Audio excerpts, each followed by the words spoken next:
leen di rafetlu ànd bi ngeen ànd ak Sunugal 24 tey nag ñu am mbégte di dalal fii ci seen émission l'invité de la rédaction Mamadou Gueye moom nag inspecteur principal des impôts la nekk président convention citoyenne neneen nekk itam président AS Pikine Mamadou ñu ngi lay nuyu di nangu di rafetlu invitation bi ñu nangul. ñi ngi lay fay Moustapha di nuyu aussi ñi nga xam ne ñëpp ñu ngi seetaan. fii ci réew mi ak ci bitim réew. di jaajëfal tamit rédaction Sunugal 24 yëpp ci invitation bi di am mbégte ñëw waxtaan ak yéen ci réew mi ak tolluwaayam. ñu ñoo lay jaajëfal parce que jamono ji xat na ak yëpp ñu xam nañ ni mu demee nga bàyyi sa liggéey bàyyi yëpp ndax respect bi ñu jox ñu ngi la ciy jaajëfal encore une fois yaa ngi suivre actualité bi Ousmane Sonko def na benn sortie ce matin nee na daanaka fiasco la ni Macky Sall géré crise bi mu fi duggee ba léegi noo ko jàngatee sorteem bi. bon xëy na ça va être paradoxal li ma lay dara wax noonu parce que suivre ma sortie bi yëpp. malheureusement daf ma fekkoon ci heure liggéey ma nekkoon ci liggéey après dugg ci ay réunions ak yooyu mais après suivre naa quelques extraits ak it quelques commentaires yoo xamante ni si gis naa Sénégal yu bëri def ko mais je crois que li ma ci jàngate ci loolu extrait yooyu ma ci lire ak li ma ci dégg ci Sénégalais yi moo di Ousmane Sonko a encore fait du Ousmane Sonko. Critiqué na comme il sait le faire mais gisuma benn contre-proposition boo xamante ne si teg nañ ko ma mën a jàng ni kat Ousmane Sonko tey jii bu nekkoon président de la République doon na doxale mieux wala doon na doxale plus que li président Macky Sall def tey jii li ma ci gis moom moo di ne am na benn processus bu ñu engagé moom si boppam engagé woon na ci xëy na dem na ba ci biir. d'accordutul ci yenn proposition yi am na ci sañ-sañ mu taxaw wax ko maintenant nag man dinaa ko dégluwaat à tête reposée pour gis contre-argument yi nga xamante ni si éventuellement am na ci mais li ma ci jot a déggandeem gisuma benn contre-argument boo xamante ni si mën na tax. mais rôle opposant la nekkoon tamit. non pour man opposition du moom moo war a joxe ay proposition waaye ñi nekk ci nguur gi. non justement Moustapha démocratie dafay avancer réew yi dañuy dox. da ngay gis yenn réew yi nga xamante ni si tey jii nii am nañu yenn niveau de maturité démocratique yi seen opposants yi dañuy joxe ay propositions jox ko sax maanaam gouvernement bi sax yenn saa di ci inspiré wu pour mën a doxal li nga xamante ni si moom moo gën ci réew mi jàpp naa ne tey jii nii bëri na loo xamante ni si mën nañ ko càmbar xool ne kat lii bu fekkente ne baaxul nga ne baaxul pour telle raison bu dee baax na aussi jarul génn di def discours parce que pour man président génn na. amul benn nécessité war a génn bu fekkente ne amul dëgg-dëgg loo xam ne dina yokk réew mi dara bu fekkente ne juste pour wax la jàpp naa ne peut-être mënoon na def ay propositions écrites wala am na yeneen moyens yoo xam ne mën na jàllale peut-être ay propositions yoo xam ne daal vraiment sortem bi li ko waral mooy li ko jaaxal Sénégalais yëpp mooy dañoo dugg ci état d'urgence ñu am tuuti cas ñu dem ba am 177 ñëpp yéeme ñu yaakaaroon ne dañuy gën a corser mesures yi président daal di yolomal ñëpp yaakaar ne dafa saraxe Sénégalais yi. non Moustapha man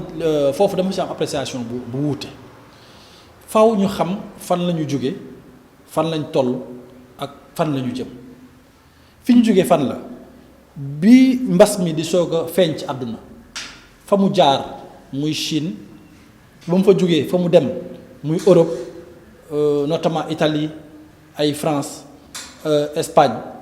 ba mu fa jógee fa mu law muy États-Unis la mu fa def ci ay dégâts ñun bañ koy séen dañoo jàppoon ne bu yegsee fii mooy ñun ñëpp nasax nañ loolu nga xalaatoon loolu laa xalaatoon keneen ak keneen tiitaange googu la ci amoon bi mu ñëwee it xëy na niveau de propagation bi effectivement mën nañoo tiital mais man personnellement te jàpp naa ne Moustapha appréciation bi noonu moo gën a yaatu tey jii war nañoo nangu ne mbas mi li muy diis te diis na. li muy dangereux te dangereux na mais gënul dangereux yeneen feebar yi mbas mi tey jii li mu jot a rey donte benn sénégalais bu faatu lu ñuy naqaru lay doon te ëpp na waaye nag comparé ak yeneen feebar yi mbas mi reyu fi lu fi yeneen feebar yi rey. mais kon est-ce que du woon erreur kon mu def état d'urgence. tere dem non du woon erreur parce que jamono jooju muy jël mesure yooyu noonu. jamono jooju tiitaange gi dajoon nañu ñun ñëpp te xamuñu woon fan la ñu jëme parce que boo gisee mu jaar Chine ëpp ñu ay moyens fop mu def fa dégâts yi mu fa def. mu jóge fa jaar Italie ëpp ñu ay moyens fopp mu def fa dégâts yi mu fa def mu def ko France def ko Espagne def ko États-Unis da nga naan logiquement lii bu duggee ci sama réew mooy man kenn dootuma dese kenn mais bi mu ñëwee xëy na yooyu nag yeneen raison mën na ko expliquer mais toujours est-il que tey jii ñun wane nañu résistance boo xam ne xëy na virus bi sax ci moom xalaatul woon ne dinañu résistant we noonu waxuma laa nag xëy na ñun population kon tey jii jaadu na ñu réorienter mesure yooyu corsé nañ ko mais aussi bi ñu ko corsé dañuy xool yan effet la joxe ensuite ñi nga xamante ni si ñoom la seen xel gën a màcc ci wàllu woowu ñoom ñoo xelal président ni ko kat mbas mii ñu ngay gis gàtt mi ngi fi ba août wala septembre léegi est-ce que Moustapha dañuy continuer tëj suñu réew doo liggéeyi wala dootoo liggéey ni nga waroon liggéey keneen ak keneen ñi doon doxal économie dootuñu ko dox état bi si boobu ressources yi mu mënoon am dootu ko am mais bu boobaa jafe-jafe yi ñu am sur le plan économique boo moytuwul dafay muur jafe-jafe yi. waaye tamit xam nga économique bi lu am solo la ñëpp xam nañ ko yow inspecteur principal des impôts nga. donc côté boobu sa xam-xam màcc na si bu baax a baax waaye wér-gu-yaram moo jiitu lépp. loolu dañu ci d'accord wér-gu-yaram moo jiitu lépp. comme wér-gu-yaram moo jiitu yëpp lu tax ñuy nangu bàyyi xale ñiy jàngale de te xam ne jàngoro ji mi ngi fi ba tey. non xam nga dafa am tey jii nii am nañ benn xam-xam bu yokku ci lañ xamee woon feebar bi ca njalbeen ga tey jii xam nañu ne ñun ñi ñëpp buñ sàmmontee ak mesures yi nga xamante ne si moom la ñu teg balaa may dugg peut-être ma laal gel bi mu taxawee yow nga nekk à benn distance boo xamante ni si mat na 2 mètres ma nekk foofu noonu takkuloo masque instant bi man takkuma masque mais xam nañu ne kenn ci ñun jëlul risque contaminer moroomam wala mu lor moroomam donc tey jii am nañu xam-xam buy tax ñu xam ne xale yi bu ñu jëlee matuwaay yi ñu ci war a jël enseignants yi jël ko mën nañu éviter risque ci corps enseignant bi mën nañu éviter risque ci élèves yi donc jàpp naa ne foofu ci farlu gi ci foofu la war a jëm d'autant plus que am na ay mesures d'accompagnement yu président annoncé na 10 000 masques yu ñu war a confectionner. ñun yow xëy na ak keneen yéen a ngi doon góorgóorlu li ngeen ci mën jàppale ci askan wi ci ay masques ngeen def ko jàppale askan wi ci ay mais est-ce que yeexul tamit koo xam ne décrété nga ne ñëpp nañ takk masque joxe woo masque bàyyi ba pratiquement ñu def 2 semaines wala 3 semaines nga doog a indi wax ay mbiri masque tey annonce sax la masque yi ñëwagul. xam nga Moustapha dafa am loo xam ne tamit faaw ñu nangu ko moo di ne un état on n'est pas dans un état je dirais bëgguma wax communiste mais lu ko jege. un état bu annoncé ne kat pour des questions de santé publique ñun ñëpp dañu war a takk masque loolu du obligation ci moom pour que mu jox ñu masque c'est pas une obligation. mais ci dëkk bu amul doole lañ nekk. ñëpp amuñu masque moo tax tey jii état bi engagé wu na pour defar 10 000 masques. lu tax teelu woon engagé wu man foofu la sama question nekk. loolu jàpp naa ne bañ ci tolluwee li nga xamante ne si moom la ñu waroon def moom mooy fexe ba masques yi disponible man góorgóorlu naa ci sama côté yow amaana góorgóorlu nga ci même bu dee juróomi masque ngay jënd 10 masques jox ko ñi ngay gën a jege. keneen ak keneen def noonu c'est vrai dans l'idée c'est-à-dire que dans l'absolu bu ko état bi defoon moo gën bu état bi jëloon masques yi jox ko sénégalais yi avant moom moo gën mais bu ko defulee aussi sénégalais bu nekk na jël matuwaayam jëlaaleel ko ay ñooñam buñ ko defee mën naa yaatu te du diis ci kenn. mais bu fekkente ni dañu bëgg a jël lépp delloowaat ko ci état bi déjà loolu ñuy confectionner masque ci c'est vrai que état peut-être moo ñu ëpp doole ñun ñëpp mais ñun ñëpp bu ñu méngalee suñu doole mën na am la ñuy mën état bi mën naa bañ a yomb ci moom loolu mu orienté ko ci beneen wàllu ci xeex bi. bu ñu ko defoon xam naa mooy gën parce que masque yi ñi gis nañ ci xeet bu nekk te ñi rafetlu wuñu ko. après gis nañ sax benn xiini mi bu ci am diggante ministère des petites et grandes entreprises. boo xamante ne après dañoo defoon communiqué léegi pour nga defar masque foog nga am yenn autorisation yi après finalement ñu delluwaat si ginnaaw. mi mbir moo xam ne daal après daal doy na waar daal bu ñu ko xoolee ba ci biir. Mamadou Gueye yow yaay président convention citoyenne neneen. ñu xamee la ci élection yi yéen ñu génne si législative lañ koy doore sax nga àndoon ak Ndella Madior Diouf. bi législative yi weesoo ñu dem ci présidentielle nga ànd ak Hadjibou Soumaré ñu bloqué ko. mais bu ñu xoolee. candidats yi ngay àndal dañuy mel ni daal ay poids plume la ñuy doon ñu baal ma nag ay poids yoo xam ne seen poids dafay dese trop lu waral choix ci nit ñooñu d'abord. bon déjà ci législative yi damay fàttali ne ñun suñu parti suñu couleur bopp lañ demee y a eu peut-être des personnalités yoo xamante ni si ñëw nañu bokk ci suñu liste dont Ndella mi nga tudd ma di ko nuyu au passage mu bokk ci mu nekk une femme boo xamante ni si xëy na ràññee nañ ko dans l'espace politique. Pour une raison ou pour une autre ñu nangu ànd ak moom donc c'est pas que dañu allié wu ak kenn wala dañu def coalition déedéet convention citoyenne neneen moom moo dem ci liste boppam. am ay nit ñu ñëw ne bëgg nañoo bokk ci liste boobu noonu ñu nangul leen ko ñu dugg ci. donc biñ ci jógee aussi ñu évaluer Ndella continuer na sa route convention citoyenne neneen mi ngi continuer sa route bi ñu demee élection présidentielle dañu xool programme ñi nga xamante ni si ñoom ñoo taxaw ne ay bëgg nañoo nekk candidat.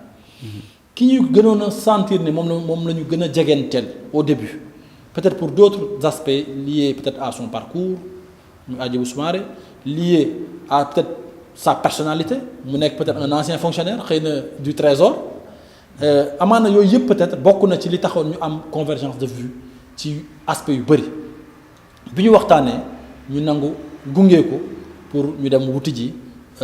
poste président de la République yàlla dogal ñu recaler sa candidature bi ñu recaler sa candidature mais ñun aussi ñu ne dañu ñëwoon ànd ak Hadjibou Soumaré dans le cadre d'une coalition yàlla dogal na ñu recaler sa candidature on n'est plus lié par moom fi mu jëm parce que bu fekkoonte ne dañoo ñëw jëbbal ko suñu bopp bu boobaa fu muy dem daf ñuy yóbbaale mais comme dañuy defoon benn partenariat def benn coalition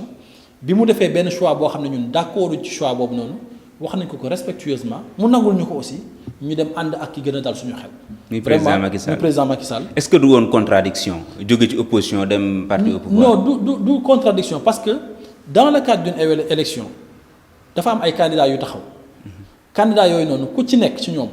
coalition ngay mën def ak moom wala nga dem seeyi ci moom léegi lu tax boo seeyee boo defee coalition ak Hadjibou Soumaré duñ ne contradiction la boo defee coalition ak Idrissa Seck du nekk contradiction boo defee coalition ak Ousmane Sonko wala Madické Niang du nekk coalition alors du nekk contradiction alors que boo defee coalition ak Macky Sall mu nekk contradiction en fait Macky Sall dafa ñëw présenter un bilan présenter également un programme pour le quinquennat bi nga xamante moom moo ci war a topp programme mu yeneen candidats yëpp aussi saytu woon nañ ko ñenn ñi ñu dem waxtaan ak ñoom bi ñu waxtaanee ak ñoom président Macky Sall aussi bi mu ñu woowee waxtaan ak ñun xëy na lam ñu wax moom moo gën a méngoo ak ñun li ñu doon aspiration yi amoon en dehors de peut-être ñi jiitu woon. mais li tax ma ne la contradiction la mooy ki nga doon jàppale te ñu recalé ko mi Hadjibou Soumaré. moom dafa dem jàppale ji Idrissa Seck. mais mooy li ma la wax léegi c'est-à-dire que Hadjibou. yow lu tax toppoo si nga dem jàppale ji Idrissa Seck. non parce que ñun ànduñu woon ak Hadjibou poings et pieds liés. dañu àndoon ak moom sur la base d'un programme. bi yàlla dogalee candidature moom jàllul moom Hadjibou Soumaré fa muy dem mën nañu bañ a convenir parce que ñun programme la ñuy xooluñu la personne de Idrissa Seck tout comme la personne de Macky Sall nekkul loolu la ñu privilégié.